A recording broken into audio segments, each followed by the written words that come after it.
Under the periodic method, if I'm in a retail store, I also can estimate my inventory by using what we call the retail method. Now there's some facts that I know, and so far I know that when I buy things I debit purchases and I credit accounts payable or cash. And when I sell things I know I'm going to debit accounts receivable or cash and credit sales for the price tag. So notice that I know the cost of my beginning inventory plus all my purchases, plus I know what price tags I placed on that beginning inventory and purchases.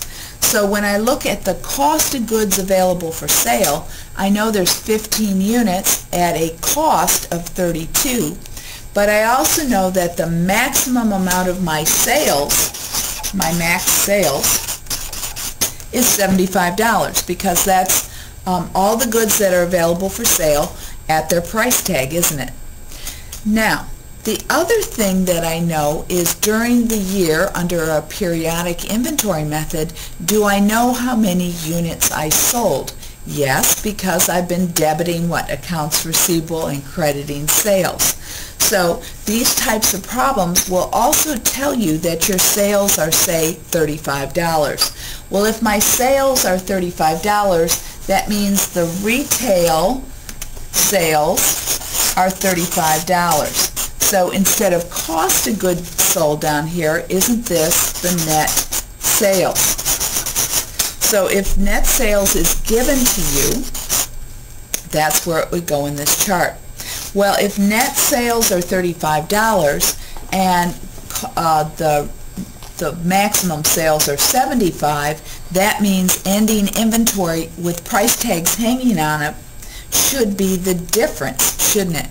So that would be a 0 and 40. So I should find ending inventory valued at $40 at retail on the shelves.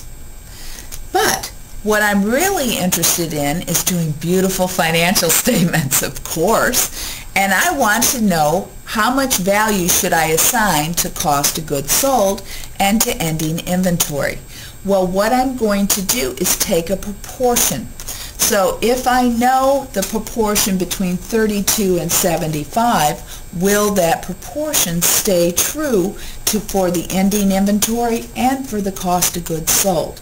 So I am going to take and $75 into 32, and let's see what the trusty calculator tells me. So $75 or 32 divided by 75 is 0.426 forever. And if I take that proportion times either 40 or times 35, will I get my cost of goods sold at cost and my ending inventory at cost? Well, let's see how I do. Now I kept that 6 out there forever, and I'm going to multiply it by 40. And I find that ending inventory is going to be rounded to the nearest whole dollar, 17. Well, if that's the case, then cost of goods sold, 32 minus 17 is, did you get 15? So cost of goods sold is going to be $15. Now, how can I check my math? Because I need to check my math.